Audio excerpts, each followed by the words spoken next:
Salut à tous, c'est Titus01, j'espère que vous avez la patate, les filles comme les gars. Et aujourd'hui ça va être une vidéo assez spéciale, on va parler bien sûr d'animés de romance, mais plus particulièrement de cette année bien sûr 2021. C'est-à-dire des animés qui m'ont marqué pour cette année 2021 que bien sûr je vais vous proposer. N'oublie pas de liker, de commenter ou encore de partager, ça me ferait extrêmement plaisir. Et si bien sûr tu les as déjà vus, dis-moi tout ça dans la barre des commentaires, comment bien sûr tu les as trouvés. Et si tu ne les as pas vus, bien sûr je te conseille fortement de foncer pour bien sûr les regarder. Sur ce, on va s'attaquer tout de suite sur cette vidéo. Alors on va parler de Rent a Girlfriend. On est basé des 12 épisodes après 24 minutes, il est sorti en 2020, on est plus comédie, drame, ecchi, romance, school life, école et harem.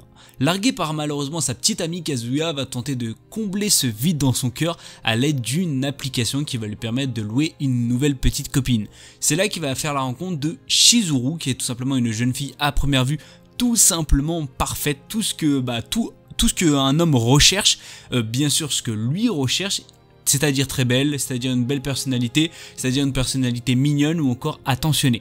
Et il va cependant vite se rendre compte comme quoi il va découvrir la vraie personnalité bien sûr de Shizuru. Ce que j'ai à dire c'est que dans cet animé c'est vraiment, tu vas un peu partout et sincèrement c'est ce qui fait quand même plutôt plaisir.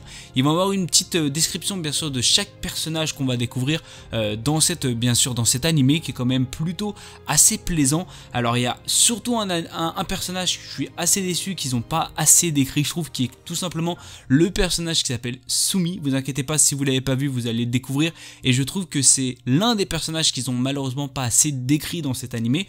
Dans tous les cas, j'attends vachement dans la saison 2 qui va sortir bien sûr prochainement dans cette année, bien sûr 2022, et j'ai vraiment hâte. Ce que j'ai à vous dire, c'est que foncez si vous aimez la romance, vous inquiétez pas, vous allez pas du tout être déçu. Point de vue scénario, c'est vraiment excellent, sincèrement j'ai pas du tout été déçu. C'est un animé qui m'a tout simplement bluffé et sincèrement j'attends vachement par rapport bien sûr à cette saison 2. Alors on va parler bien sûr de Horimiya. Horimiya, basé de 13 épisodes d'après 24 minutes, il est sorti en début d'année 2021, on est plus basé sur de la comédie, romance, school life, amour école et bien sûr quotidien. On va parler de Ori qui est tout simplement bien qu'admirée à l'école par sa gentillesse comme ses prouesses académiques. Elle est cependant extrêmement différente par rapport à chez elle. Ce qu'il faut savoir c'est que comme ses parents sont souvent absents pour travailler, Ori doit s'occuper de son jeune frère et bien sûr de faire le ménage qui l'empêche tout simplement de se socialiser en dehors de l'école. On va parler de Miyamura qui est un camarade de classe de Ori qui est considéré comme un otaku assez maussade qui avec des grandes lunettes, des longs cheveux et qui est plutôt de nature assez timide et bien sûr assez calme. Cependant en réalité est une personne extrêmement gentille et serviable.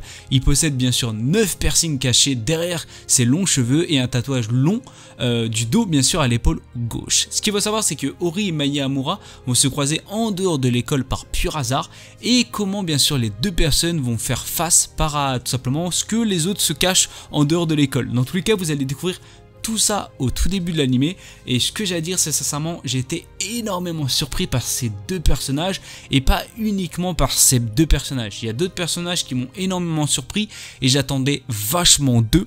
Dans tous les cas j'espère et j'attends énormément une petite saison 2 parce qu'il y a certains personnages malheureusement je trouve qu'il n'y a pas eu énormément de détails par rapport à eux, il n'y a pas eu énormément de descriptions par rapport à leur personnalité ou comment ils sont tout simplement en dehors de l'école et sincèrement j'attends vachement d'eux et j'attends vraiment une petite saison 2 par rapport à ces personnages qui vont bien sûr s'incruster par rapport à Ori ou encore Miyamura. Dans tous les cas ce que j'ai à dire c'est que j'espère énormément une saison 2 bien sûr que ce soit pour 2022 ou encore pour 2023. Dans tous les cas la romance vous inquiétez pas elle est énormément présente si vous attendez de la romance ou encore tout ce que vous voulez, le scénario ou encore la description de certains personnages sont vraiment excellents et sincèrement je pense que point de vue histoire vous allez tout simplement adorer. Alors on va parler de Bokutashi no Remake ou si vous préférez de Remake Your Life. On est basé de 12 épisodes à peu près 24 minutes, il est sorti en 2021, on est plus basé sur de la comédie, romance, quotidien, travail, voyage temporel et encore amour. Ce qu'il faut savoir c'est qu'on va parler du raid de tout simplement Kyoya Ashiba qui est un développeur de jeux vidéo âgé de de 28 ans, se retrouve brisé après la faillite de son entreprise. Il décide donc de retourner chez ses parents pour bien sûr se reposer. Sur place, il va découvrir la réussite des autres personnes de son âge et décide tout simplement d'aller sur son lit, regrettant les décisions qu'il a pu faire bien sûr dans sa jeunesse. Cependant, lorsque ce dernier va se réveiller, il va remarquer comme quoi il a voyagé 10 ans dans le passé. C'est là qu'il va se retrouver à devoir étudier dans l'école d'art qu'il avait supposé avoir abandonné. Il va être accompagné des créateurs qu'il admirait bien sûr auparavant, et c'est là qu'il va avoir cette petite deuxième chance. Et est-ce qu'il va changer les choses par rapport à ça? Dans tous les cas, vous allez voir au premier épisode, le premier épisode dure bien sûr 50 minutes. Ils vont vous expliquer comment ça se passe, pourquoi bien sûr il est retourné 10 ans auparavant. Vous allez bien sûr découvrir tout ça au tout début de l'animé. Ce que j'ai à dire, c'est qu'au tout début j'étais assez sceptique parce que ça m'avait pensé à un petit animé que je pense que pas mal de personnes ont pu découvrir, que j'en ai aussi parlé un peu sur Discord, et ça me faisait penser aussi au tout début à Relife. C'est vrai qu'il y avait quand même pas mal de similitudes et j'avais un sérieux doute. Dans tous les cas, au tout début, on peut penser ça, mais vraiment pas du tout. C'est-à-dire c'est quelque chose de complètement différent et sincèrement le thème est extrêmement bien abordé par rapport à ça. Et sincèrement j'attendais énormément de cet animé et j'ai pas du tout été déçu. C'était vraiment un énorme coup de cœur. J'attends vachement la saison 2 parce que je pense que ça peut être vraiment une dinguerie. La saison 1 était tout simplement une dinguerie et j'attends vraiment de cette saison 2 qui vraiment va m'époustoufler. Parce qu'il y a deux sérieux personnages qui m'intriguent énormément, qui sont bien sûr les deux jeunes filles par rapport bien sûr à Kyoya. Dans tous les cas, j'attends beaucoup de ça. Sincèrement, les personnages sont extrêmement bien détaillés. Il y a un personnage qu'on n'a pas trop su, c'est bien sûr l'autre personnage masculin qu'on ne sait pas grand chose sur lui. J'espère en découvrir un peu plus aussi sur la saison 2.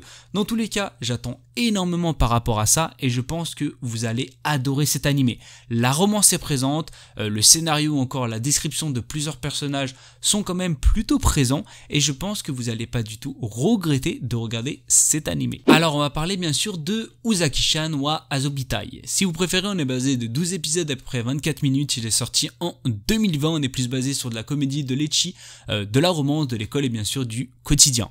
Alors l'histoire va nous entraîner dans le quotidien de tout simplement Sakurai, qui est un jeune étudiant dans une université d'un naturel assez calme et bien sûr assez posé. Ce dernier va désire qu'une chose, c'est avoir un peu de paix et de tranquillité. Malheureusement pour lui, il va découvrir Uzaki Hana, qui est tout simplement une étudiante de deuxième année qui va compromettre sa tranquillité en le taquinant quotidiennement.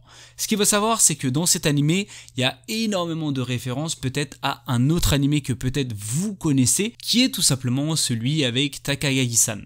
Alors c'est vrai qu'il y avait quand même pas mal de références, mais ça n'a rien à voir, vous inquiétez pas. C'est vrai que l'histoire par rapport à là où il y a une tranquillité, où ils se taquinent régulièrement, les deux filles taquinent bien sûr le personnage masculin, c'est strictement tout simplement l'opposé.